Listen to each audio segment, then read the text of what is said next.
भाइयों और बहनों, समय काफ़ी हो चुका है। आपने काफ़ी लोगों के उद्बोधन भी सुने हैं, तो मैं आपको ज़्यादा बोर नहीं करूँगा।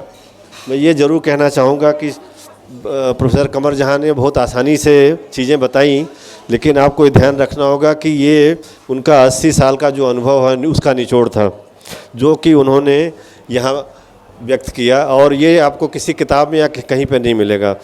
मैं इनको जानता हूँ और इतना नज़दीकी से नहीं जानता था जितना कि आज मैंने जाना कि आपने गुरुकुल चलाया और इतने बच्चों को जो आपने शिक्षा दी, जो आपने रास्ता दिखाया, वो काबिल तारीफ़ है।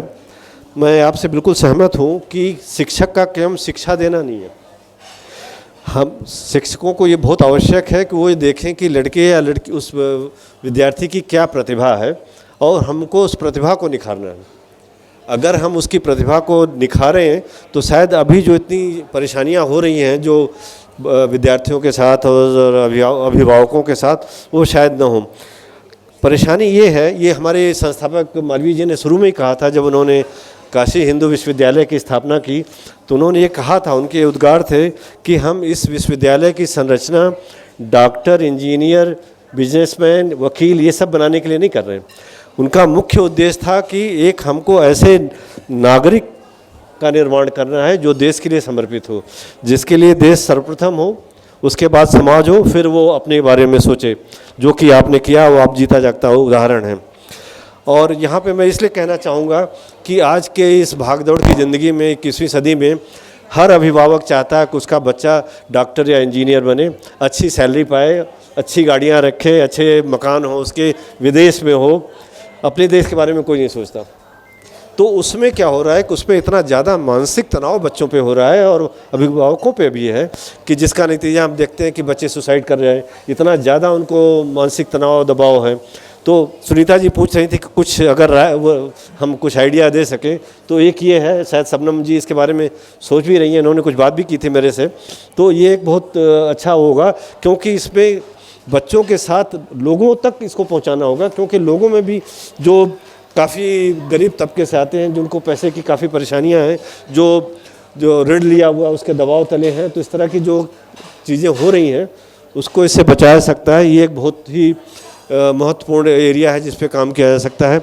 दूसरा, जैसा कि आप कैंसर के बारे में भी कह रही थी, आप सोच रही हैं, मैं भी देखता हूँ कि मैं आपकी कैसे मदद कर सकता हूँ कि उसमें अगर कोई कैंसर पीड़ित हो जो कैंसर के मरीजों को कन्विंस कर सके, काउंसिल कर सके, तो वो ज़्यादा इफेक्टिव होगा रादर देन कि हम और आप काउंसिल करें। और इसका एग्जाम्पल ये है कि देखिए, जब हम लोग किसी भी बीमारी के लिए आंतों को बाहर निकालते थे और उसका जो यहाँ पे बैग लगाते थे, उसका पाखाना या पेशाब बाहर आता था, तो उसके परिवार वाले उसको त्याग देते थे कि ये घर में रखने लायक नहीं है। तो उसका भी हम लोगों ने यही किया कि उससे जो प्रभावित लोग थे उनको हमने बुलाया, उनसे काउंसलिंग करानी शुरू की, तो लोगों में एक्सेप्टेबिलिटी बढ़ी, परिवारों में बढ़ी और उनकी क्वालिटी ऑफ लाइफ इम्प्रूव हुई। तो ये जो एरियाज़ हैं ये बहुत ही आवश्यक हैं। और आप जो काम कर रही हैं, मैं जब आप हमसे मिलने आई तो मेरे को नहीं इतना आइडिया था कि आप इतना 2 साल में इतना सारा काम कर चुकी हैं, इतने लोगों को आप जोड़ चुकी हैं, क्योंकि ये सही माने में जो आपने काम किया है वो समाज के लिए किया है और समाज को जोड़ने के लिए किया है, जो कि एक रेयरिटी है। मैं तो देखिए, मैं मेडिकल सुपरिटेंडेंट भी रहा, मैं डायरेक्टर भी रहा, रेक्टर भी हूँ। मेरे पास, मैं इसी दिन का इंतज़ार करता था कि कभी कोई आए और हमसे पूछे, बताइए साहब संस्थान के लिए क्या करना है। मुझे बड़े अफसोस के साथ कहना पड़ता है कि लोग आते हैं तो एक पर्पस से आते हैं। संस्थान या यूनिवर्सिटी या देश के बारे में कोई नहीं सोचता, ना कोई कुछ करने की सलाह देता है। तो ये एक जो कमी है, इसको हम कैसे आगे ला सकते हैं, ये बहुत ही बड़ा चैलेंज है। और अगर हमको देश को आत्मनिर्भर बनाना है, विश्वगुरु बनाना है, आगे बढ़ना है, तो इस पे ध्यान देना बहुत ज़रूरी होगा। जब तक हमारे विचार में देश पहले नहीं आएगा, तब तक शायद हम उसको हासिल नहीं कर पाएंगे।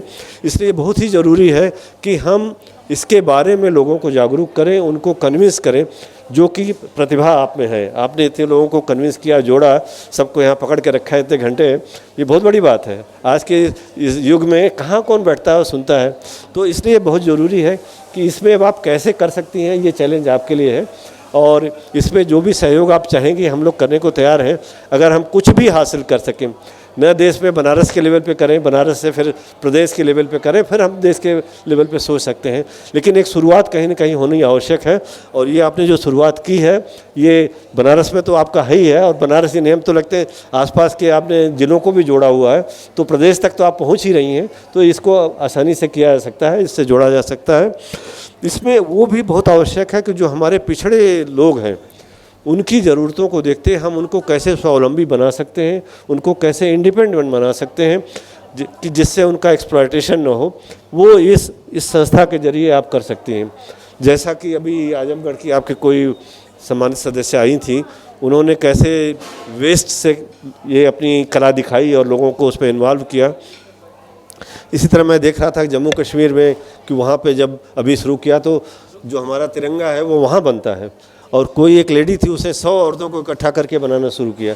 तो इस तरह के कार्यक्रम अगर किए जाएं, जो नीडी हैं उनको इसमें इन्वॉल्व किया जाए, तो सेल्फ सफिशिएंट अगर लोग होंगे तो वैसे ही मानसिक रूप से भी आज़ाद होगा, आर्थिक रूप से तो होगा ही। तो मेरा ये मानना है कि आप जो काम कर रही हैं, इससे जो इस संस्था से जुड़े जितने लोग हैं उन सबको मैं सलाम करता हूँ, और मैं ये चाहूँगा कि ये अपना जो जोश है उसको कायम रखें। जोश अगर जिंदा है, जैसे कि मैडम ने कहा, और आप जीती जागती उदाहरण है यहाँ पे कि 80 साल की उम्र में भी कोई कह नहीं सकता कि उनका जज्बा 18 साल से कम का है। तो ये जज्बा होना चाहिए, जज्बे में कमी नहीं होनी चाहिए। और मैं तो सबको ये कहता हूँ, खासकर अपने स्टूडेंट्स को ज़रूर कहता हूँ कि भाई देखो, डिक्शनरी में इम्पॉसिबल वर्ड नहीं होना चाहिए। Nothing is impossible. अगर आपके पास विल है तो देयर इज़ अ वे। तो हमको अपना विल बरकरार रखना है, इम्पॉसिबिलिटी को दूर रखना है। We have to be optimist, हमको पेसिमिस्ट नहीं होना है। तो ये सब चीज़ें अगर रखेंगे तो मुझे पूरा विश्वास है कि 21वीं सदी भारतवर्ष की है और भारतवर्ष विश्वगुरु बन सकता है। हम तो ये सोच रहे हैं कि विश्वगुरु ही नहीं, जो हमारा पुराना था सोने की चिड़िया, वो भी हम बन सकते हैं, कि इतना पोटेंशियल हमारे अंदर है और इतने संसाधन हैं। बस ज़रूरत है तो हमको देश के लिए समर्पित होने की ज़रूरत है, एक जुट होके प्रयास करने की ज़रूरत है, एक दूसरे के लिए काम करने की ज़रूरत है। जैसा कि बताया गया, अब आप देखिए कभी सड़क पे कभी कोई हादसा होता है, लोग निकल जाते हैं, वीडियो बनाते हैं, कोई मदद नहीं करता। इस देश का दुर्भाग्य यही है कि आदमी इंसान का अगर केयर नहीं कर सकता तो फिर क्या करेगा। और आप देखिए यहाँ पे कि 40 कुत्तों, कितनी गायों, कितनी रखवाली कर रही हैं, अकेली हैं, इस उम्र में भी बना के खिलाती हूँ, कौन करेगा ये। तो ये कमिटमेंट है। तो आप भी इसको मोटिवेट कर सकती हैं लोगों को एग्जाम्पल देके, जैसे कहा गया ट्विटर से, फेसबुक से, जिस पे भी हों, तो लोग कुछ तो मोटिवेट होंगे। और मुझे जान के बड़ी खुशी हुई कि हमारा जो यंगर जनरेशन लॉट है उस पर लोग मोटिवेट हो रहे हैं। जैसे ये बच्चे आए जिन्होंने उस बच्ची ने वो उस बंदर की सेवा की, उसको बचाया, और भी बच्चे जो आए। तो मेरा ख्याल है हमको इनको आइडेंटिफाई करने की ज़रूरत है और इनको मोटिवेट करने की ज़रूरत है, जो एक संस्था के जरिए किया जा सकता है। उसमें बाकी भी जो योगदान है वो लोग देने को तैयार होंगे जब आपका काम है। जैसे आपने जो इतना किया है, तो मेरा ख्याल है कि आप काफ़ी कुछ कर सकती हैं, और आपकी सदस्य भी काफ़ी सब कमिटेड हैं, सब करने को तैयार हैं। और आपके साथ बैंक भी है, जालान साहब हैं, तो उसकी भी कोई परेशानी आपको नहीं है। तो हम सब लोग मिलके, और हम सब देने को तैयार हैं, जो भी पॉसिबल होगा हम कंट्रीब्यूट कर सकते हैं, लेकिन इसको आगे बढ़ाने की ज़रूरत है। इन्हीं शब्दों के साथ एक बार पुनः मैं आप सभी का आभार व्यक्त करता हूं कि आपने मुझे मौका दिया, कि मैं जान सका कि हमारे परिवार के लोग इतना बड़ा काम कर रहे हैं, जो कि हम अनभिज्ञ थे। अगर कहीं किसी और से पता चलता तो शायद मुझे बड़ा शर्मिंदा होना पड़ता है कि आप लोग इतना काम कर रहे हैं। और मैं चाहूँगा कि आप इसको बरकरार रखें और इसको संस्था से भी जोड़ के रखें, जिससे हम इसका ये जो आउटरीच प्रोग्राम होता है, हमारी रैंकिंग में भी इसका फ़र्क पड़ता है। तो हमारे सारे लोग जुड़े हुए हैं, तो उसको उसके साथ मिला के आगे बढ़ने की ज़रूरत है। और ये सारी चीज़ें आप आज़ादी के अमृत महोत्सव के साथ भी टैग कर सकती हैं, जिससे सेंट्रल हिंदू स्कूल और बनारस हिंदू यूनिवर्सिटी का भी नाम होगा, आगे बढ़ेगा। इन्हीं शब्दों के साथ एक बार पुनः आप सभी का धन्यवाद। बहुत बहुत धन्यवाद सर। आभार व्यक्त करना बहुत छोटी बात होगी अपने गुरुजन के प्रति, हम तो कभी आपका ऋण चुका ही नहीं सकते। पर मेरे यार, कोई इंसान मिले तो उससे ज़रूर मिलना। तो इंसानों की इस महफिल में मैं आप सभी लोगों को प्रणाम करता हूँ। आदरणीय वीसी सर, करुणामयी माँ, कमर जहाँ जी, और किस किस का नाम लूँ। गुरुजन बैठे हैं, माताएं बैठी हैं, तो उसमें तो एक ही बात मैं कह सकता हूँ कि जब कर्ण मरने लगा और कृष्ण से पूछा कि कृष्ण, मैं अर्जुन से कहीं कमज़ोर नहीं था, फिर मेरी हार क्यों हुई?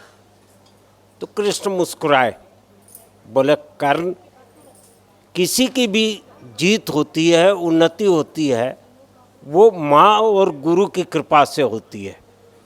तुमने गुरु के साथ धोखा किया, माँ तुम्हारे पास चल कर गई, तुमने बड़े अभिमान से जवाब दिया कि माँ तुम्हारे 5 के 5 बेटे रहेंगे, कर्ण या अर्जुन में एक रहेगा।